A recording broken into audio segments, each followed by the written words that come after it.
पाठ 3 केंद्रीय कार्यकारी मंडळ. आता मला सांगा, आपल्या संघ शासनाची रचना कशी आहे? नाही आठवत? मागील पाठात आपण काय शिकलो? लोकसभा आणि राज्यसभा यांचे कार्य, बरोबर? आता लोकसभा आणि राज्यसभा ही 2 संसदेची सभागृहे आहेत आणि ती कशा अंतर्गत येतात? तर कायदे मंडळ, बरोबर? आता हे चित्र पहा. कायदे मंडळ, कार्यकारी मंडळ आणि न्याय मंडळ या शासन संस्थेच्या 3 शाखा असतात. संसदीय शासन पद्धतीत कार्यकारी मंडळ कायदे मंडळाचा भाग असते आणि ते कायदे मंडळाला जबाबदार असते. भारताच्या केंद्रीय कार्यकारी मंडळात राष्ट्रपती, प्रधानमंत्री आणि मंत्रिमंडळ यांचा समावेश होतो. राष्ट्रपती. भारताच्या संविधानातील तरतुदीनुसार राष्ट्रपती हे सर्वोच्च राष्ट्रप्रमुख आहेत.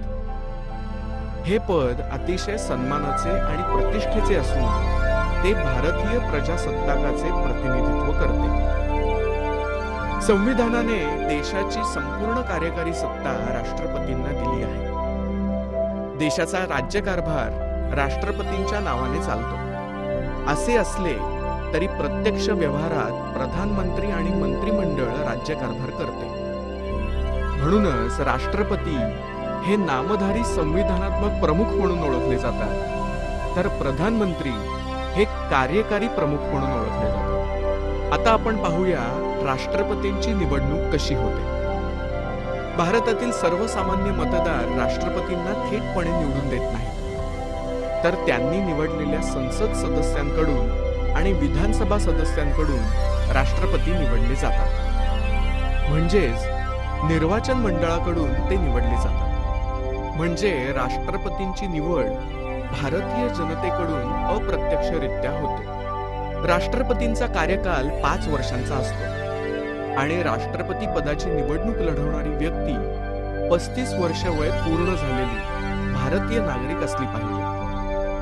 राष्ट्रपती पदावर निवड झालेल्या व्यक्तीला आपले पद स्वीकारताना शपथ घ्यावी लागते. त्यानुसार संविधानाचे रक्षण करण्याची आणि संविधानानुसार राज्यकारभार होत आहे की नाही हे पाहण्याची जबाबदारी राष्ट्रपतींवर असते. प्रधानमंत्री व मंत्रिमंडळाने दिलेल्या सल्ल्यानुसार राष्ट्रपती राज्यकारभार करतात. महाभियोग प्रक्रिया.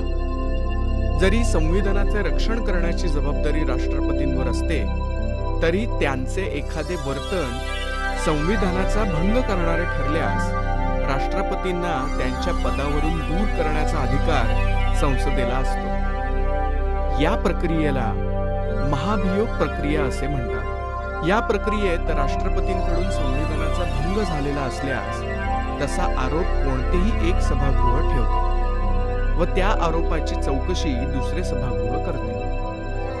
दोन्ही सभागृहांच्या विशेष बहुमताने म्हणजेच 2/3 बहुमताने ठराव संमत होणे आवश्यक असते. त्यानंतर राष्ट्रपती पदावरून दूर होतात. आता आपण अभ्यास करू राष्ट्रपतींची कार्ये आणि अधिकार. मुद्दा नंबर 1. संसदेचे अधिवेशन बोलावणे, स्थगित करणे, संसदेला संदेश पाठवणे आणि लोकसभा मुदतीनंतर किंवा मुदतीपूर्वी बरखास्त करणे. मुद्दा नंबर 2. लोकसभा आणि राज्यसभा यांनी संमत केलेल्या विधेयकावर राष्ट्रपतींची स्वाक्षरी आवश्यक असते. त्यांच्या स्वाक्षरीशिवाय विधेयकाचे कायद्यात रूपांतर होत नाही. मुद्दा नंबर 3. प्रधानमंत्र्यांची नेमणूक राष्ट्रपती करतात व त्यांनी सुचवलेल्या व्यक्तींची मंत्रिपदावर नेमणूक राष्ट्रपती करतात. मुद्दा नंबर 4. सर्वोच्च आणि उच्च न्यायालयाच्या न्यायाधीशांची नेमणूक राष्ट्रपती करतात. त्याचप्रमाणे सर्व राज्यांचे राज्यपाल, मुख्य निवडणूक आयुक्त आणि अन्य महत्त्वाच्या पदांवरील व्यक्तींची नेमणूक राष्ट्रपतीच करतात. मुद्दा नंबर 5. राष्ट्रपती संरक्षण दलाचे सर्वोच्च प्रमुख असतात. युद्ध व शांतता याबाबतचे निर्णय राष्ट्रपतीच घेतात. मुद्दा नंबर 6. राष्ट्रपतींना काही न्यायालयीन अधिकारही आहेत. उदाहरणार्थ एखाद्या व्यक्तीची शिक्षा कमी करणे, शिक्षेची तीव्रता कमी करणे किंवा अपवादात्मक परिस्थितीत मानवतावादी भूमिकेतून शिक्षा कमी करण्याचा अथवा रद्द करण्याचा अधिकार राष्ट्रपतींना असतो. मुद्दा नंबर 7. देशात संकटकालीन परिस्थिती उद्भवल्यास राष्ट्रपतींना आणीबाणी जाहीर करण्याचे अधिकार असतात. संविधानात 3 प्रकारच्या आणीबाणी दिलेल्या आहेत.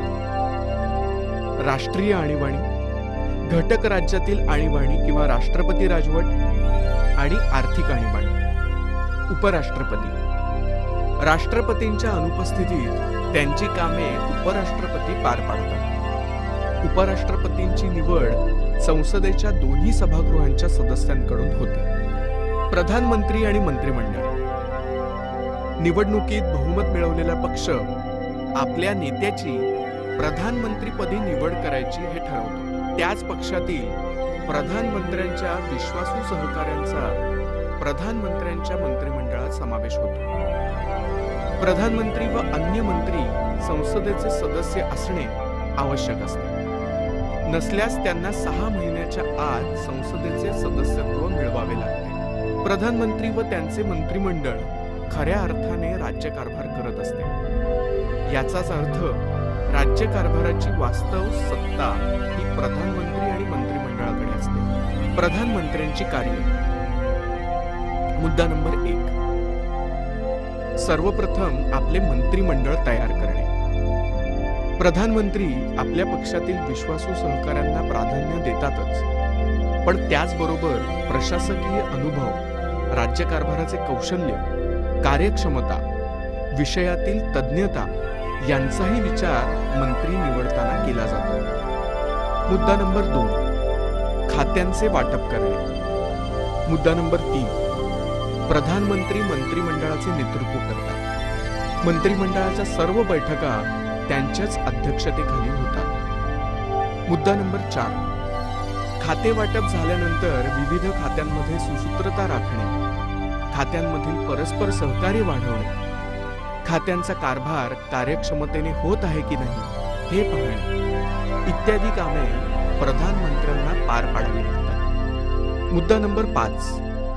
आंतरराष्ट्रीय क्षेत्रात देशाची प्रतिमा उंचावण्यास जागतिक लोकमत आपल्याला अनुकूल होण्यासाठी प्रयत्न करणे, देशातील जनतेला आश्वस्त करणे, आपत्तीच्या काळात आपत्तीग्रस्तांच्या बाजूने खंबीरपणे उभे राहणे इत्यादी भूमिका प्रधानमंत्री पार पाडू शकतात. मंत्रिमंडळाची कार्ये. मुद्दा नंबर 1. संसदीय शासन पद्धतीत मंत्रिमंडळ कायद्यांच्या निर्मितीत पुढाकार घेते, त्याचा आराखडा तयार करून त्यावर चर्चा करते आणि नंतर ते संसदेच्या सभागृहात मांडले जाते. मंत्रिमंडळ सर्व महत्त्वाच्या प्रश्नांवर चर्चा करून निर्णय घेते. मुद्दा नंबर 2. शिक्षण, शेती, उद्योग, आरोग्य, परराष्ट्र व्यवहार अशा अनेक विषयांवर मंत्रिमंडळाला एक निश्चित धोरण किंवा कार्याची दिशा ठरवावी लागते. मंत्रिमंडळाने ठरवलेल्या धोरणाबाबत संसदेला विश्वासात घ्यावे लागते. त्यामुळे मंत्रिमंडळातील मंत्री आपापल्या खात्याचे धोरण संसदेत मांडून त्यावर चर्चा घडवून आणून संसदेकडून ते मंजूर करून घेण्याचा प्रयत्न करतात. मुद्दा नंबर 3. मंत्रिमंडळाची मुख्य जबाबदारी धोरणांच्या अंमलबजावणीची असते. संसदेने धोरणांना किंवा कायद्याच्या प्रस्तावांना मान्यता दिली की मंत्रिमंडळ त्याची अंमलबजावणी करते. संसद मंत्रिमंडळावर कसे नियंत्रण ठेवते हे आता आपण पाहू. मुख्यतः चर्चा व विचार विनिमय करून संसद मंत्रिमंडळावर नियंत्रण ठेवते. कायद्याच्या निर्मितीच्या दरम्यान संसद सदस्य चर्चा आणि विचार विनिमय करून मंत्रिमंडळाला धोरणातील अथवा कायद्यातील त्रुटी दाखवून देतात. कायदा निर्दोष होण्याच्या दृष्टीने ही चर्चा खूप महत्त्वाची असते. प्रश्नोत्तरे. प्रश्नोत्तरे हा मंत्रिमंडळावर नियंत्रण ठेवण्याचा एक अतिशय प्रभावी मार्ग आहे. संसदेचे अधिवेशन चालू असताना कामकाजाची सुरुवात संसद सदस्यांनी विचारलेल्या प्रश्नांनी होते. या प्रश्नांना संबंधित मंत्र्यांनी समाधानकारक उत्तरे द्यायची असतात. शासनावर टीका करणे, विविध समस्यांवर प्रश्न मांडणे हे या दरम्यान होते.